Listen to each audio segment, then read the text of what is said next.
it's giving beyond unhinged. It's giving like unhinged, no soul.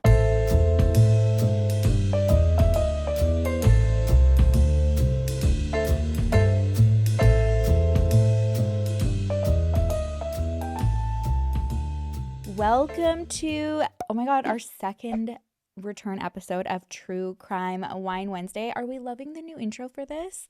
It's just the intro for the Wednesdays. I know like change is like hard for people. It's really hard for me too. Like if like something gets switched up, even like backgrounds on like creators, videos that I've just like followed and loved so much for so long. I'm like, okay, this is going to take a minute. So let me know. There was a time I was considering having a different background for like this series. And I was like, I don't think so. I don't think so. You guys let me know. Anyways, we have a couple updates to get through. These are two cases. One we've talked about. We have an Amy Bradley kind of update, but it like for me, it just, I don't know, kind of reaffirms that what I still believe happened. And then a case that we haven't talked about, definitely has been one that I've never forgot about though, and could do like a deep dive for you guys if you want. So let me know. But I thought that these updates, we got to talk about them. Okay, so case updates on the Slender Man case and Amy Bradley. We'll start with the Slender Man case. So if you don't know, just a quick synopsis of it. On May 31st, 2014 in Waukesha. Oh, I think I got that. Kelly even put like how to pronounce it. Wisconsin.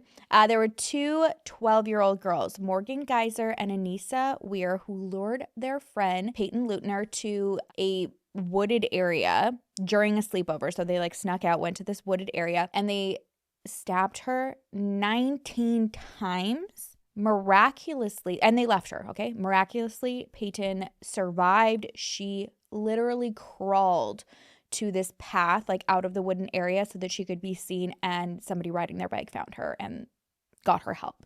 It's insane. She's literally a miracle. Quickly, obviously, thank God, since she survived, she was able to name her attackers that were her like best friends. And Morgan and Anissa had told investigators that they did this to appease Slender Man, who is a fictional character that originated from an internet creepypasta. And for like boomers like me, I'm like, what's a creepypasta? Creepypasta is a genre of internet horror stories that are copied and pasted across the web, similar to urban legends. These are often user-generated paranormal tales designed to scare or disturb readers and can range from a single paragraph to extensive series. The name is a blend of copypasta, which is a block of text that is copied and pasted, and creepy. You'll learn something new every day. Please tell me if I'm the only one who didn't know what copypasta and creepypasta was. So Morgan and Anissa had believed that this Slender Man character was real and that they needed to kill somebody in order to become his like quote unquote proxies. And they also believed that if they didn't kill somebody, then Slender Man would harm their families. So it was like, okay, well, it's got to be someone or else it's going to be, again, this falls into the mental health aspect that we are going to touch on really soon here, because it's like, yeah, like that, like in your mind, being like someone, you think you hear someone that'll be like, oh, well, if it's not going to be you, it's going to be your family. It'll make sense in one moment. Sorry. Okay. So even though I didn't know what like creepypasta was, I did know, like, I'd seen photos of Slender Man. I'm trying to think of if I know that there were other things that had like happened because of this, but I remember like seeing the image and like being really scary. However, I didn't know like where this came from. So Slender Man is, if you see we'll put a photo up, like, oh my God, I feel like we shouldn't, because it is like really creepy. But anyways, I feel like if you've seen him, he's like really I'm like describing. I feel like if you've seen him, you know him. He's really tall, skinny. He doesn't have a face. He wears black all the time. He's got these like super long fingers.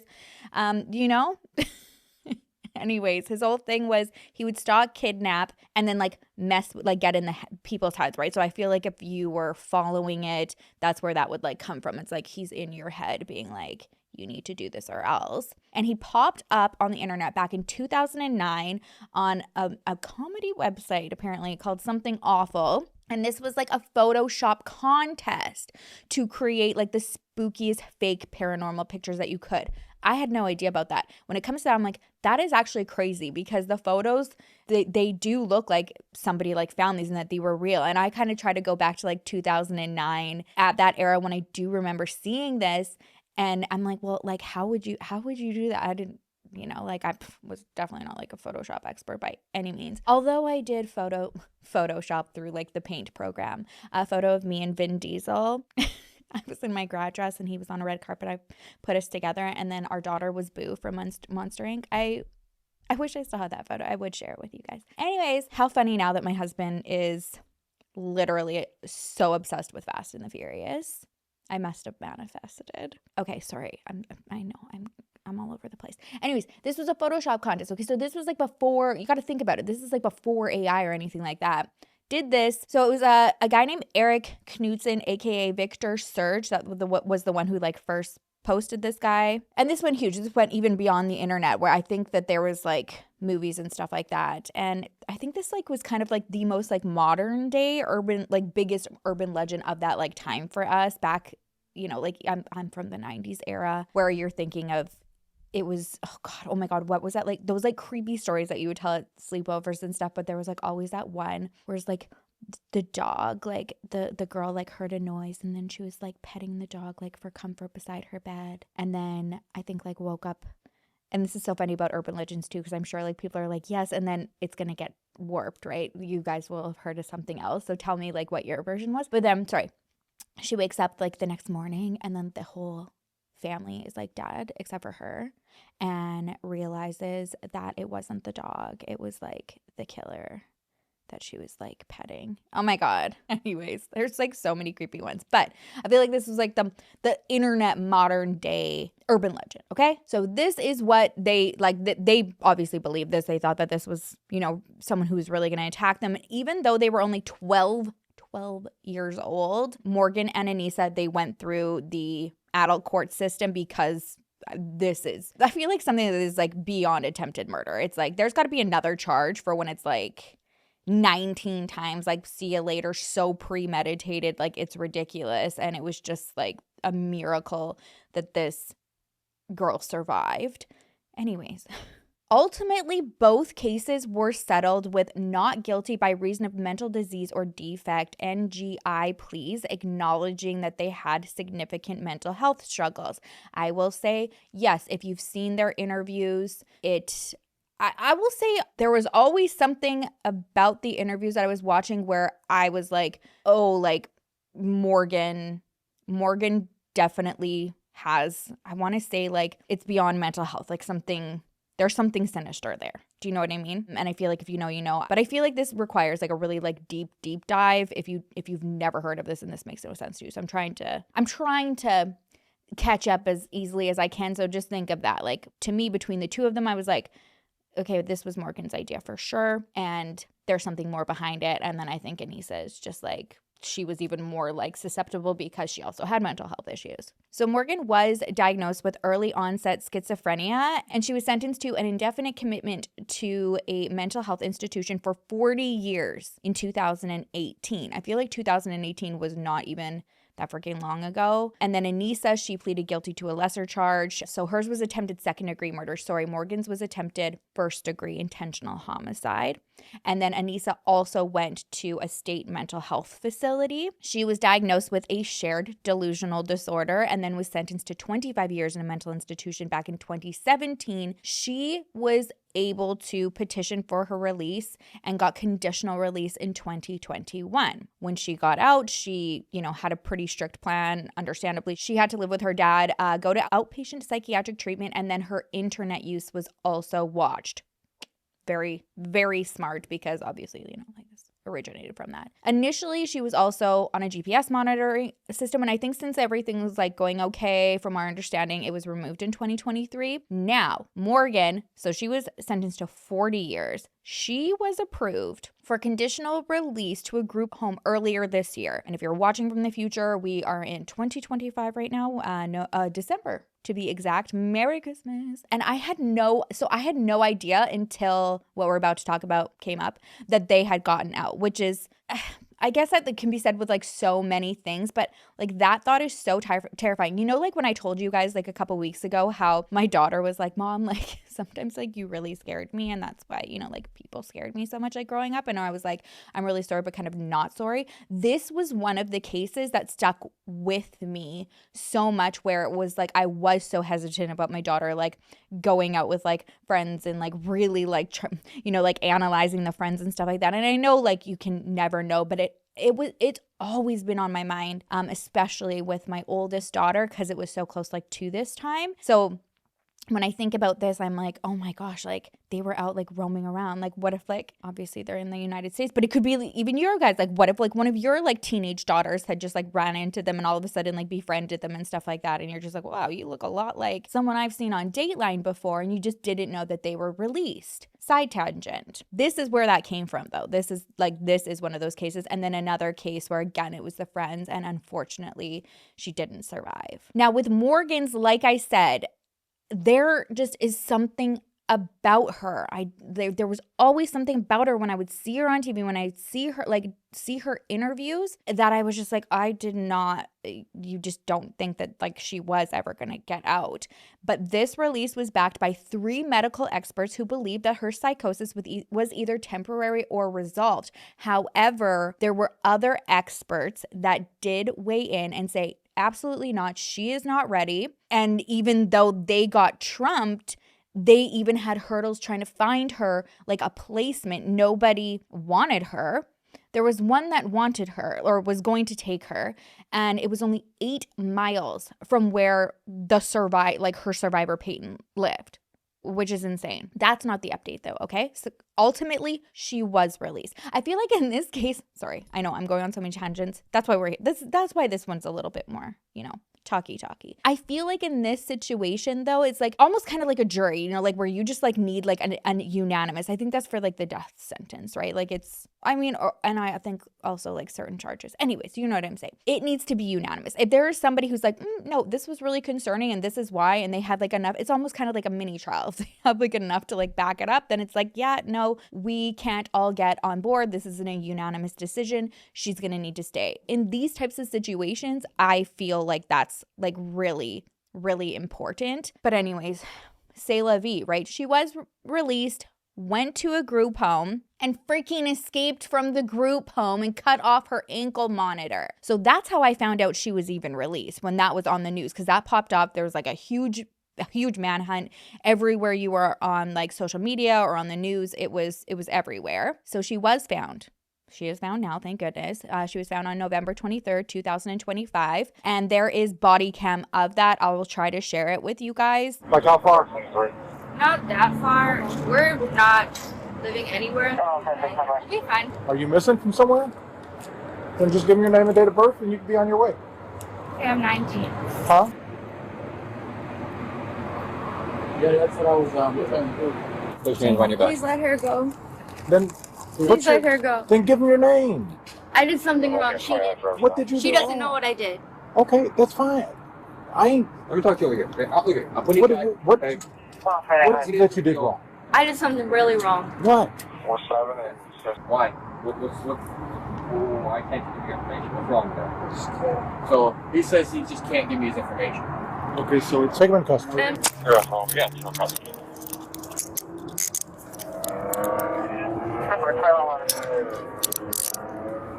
This is another thing too, is because I'm like, I look at her and it's almost like the frozen in time. And I do know like that happens like with like trauma situations and stuff. And I'm sure like there's some form of aspect when you're the one like causing trauma to someone that's got to like obviously like stick with you as well. She's like older now, but it's just like she's like the same person I was seeing in those interviews all those years ago. I'm just like, who, like what? How did you get released? She wasn't alone.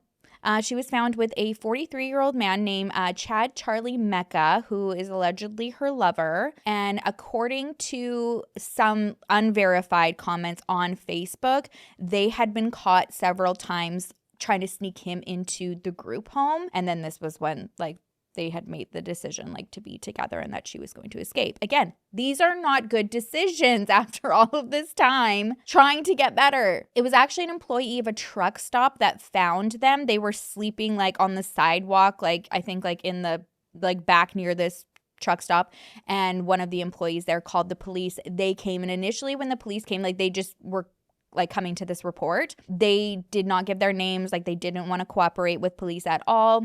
And eventually Morgan says to the police officer, like this is me.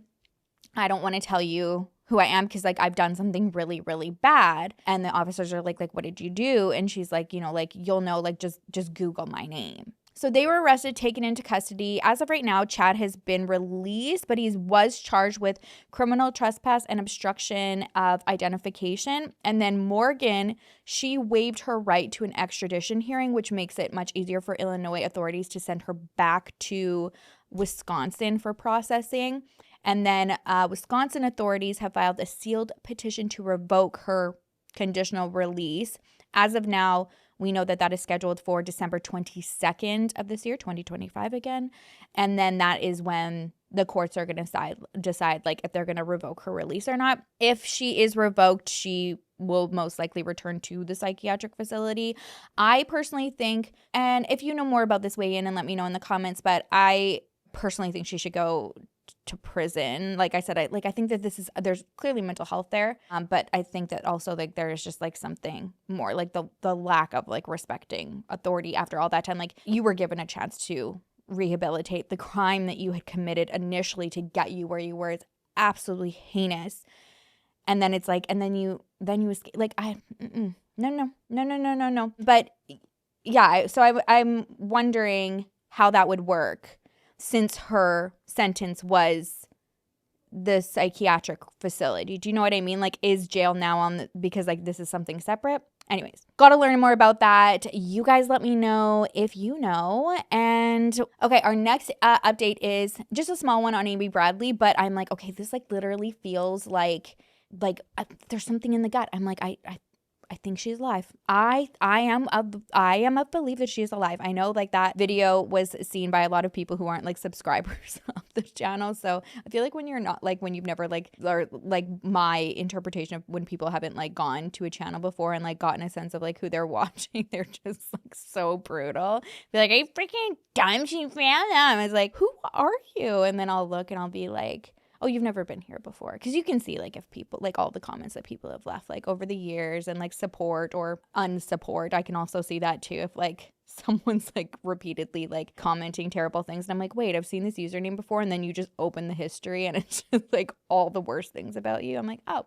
why are you continually showing up? Anyways, I know that a lot of people also agreed with me though too, to be fair, that she was trafficked and that there's a potential possibility that she's alive. So this kind of like ties into that. There recently was something that was shared publicly with the family's private investigator. His name's Jim Carrey. Not that Jim Carrey, but Jim Carrey. And according to him, a year after Amy went missing, a former police clerk from the island of Curacao had reached out to Amy's family, and he said that he had seen her alive. He was willing to give up her whereabouts for a payment. He wanted $50,000. Obviously, like at this point, when this is your loved one, you're desperate, right? So the family want answers. They ended up working out a deal with Interpol, as from what I understand. So they would write the check, and then Interpol was to deliver it.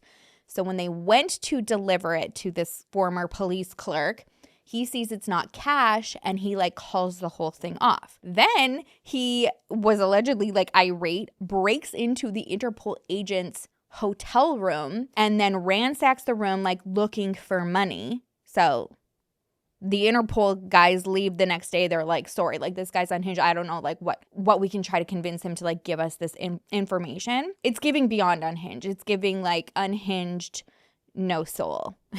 Anyways, fast forward to 2024. So last year, that same ex-clerk was tracked down by not that Jim Carrey, but private investigator Jim Carrey. And he asked him over and over. He's like, you know, like, we just want to know, like, is she still alive? Or, you know, like, where are these efforts going?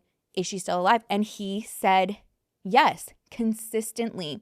And my understanding is I don't think he was wanting to cooperate, like, and to request, like, anything. I obviously wasn't there. But based on what Jim Carrey said, he's like, he has almost given the impression of like playing games in the past, but it's like he also is like with this was not wanting to like get involved and was just kind of being like, yes, I saw her a couple of years ago. I believe he shared that they have her like on drugs, and which is very common with trafficking victims, and that, you know, as far as he knew, like a couple of years ago when he had last seen her, that she was alive, and then that was like pretty much the extent of wanting to cooperate. Even though I think that this guy is super grimy, Jim Carrey agrees, but also brings up a really good point, because he's like, not only is it consistent, it's been like 28 years later, like that he's sharing the same story. Also, he's technically like still implicated, right? Like people want to know, like, how did you see her? Like, were you involved about, and also like his involvement with like trying to extort the family and stuff like that. So there's that like line of, he's kind of like giving a little bit of breadcrumbs, but in the same sense, like he's also putting himself like at risk and on the line of like being implicated too. So I'm feeling like, even though, yes, he's really grimy, I'm understanding where like Jim Carrey is coming from here, where it's kind of like that, like give and take. It's like, yeah, okay, you're like this, but now not only have you been consistent with the past, like the story from 28 years ago, but this is like a recent finding. So again, you're like kind of entering the picture here. That doesn't look good for you. And then giving a little bit and being like, okay, well, I'm out.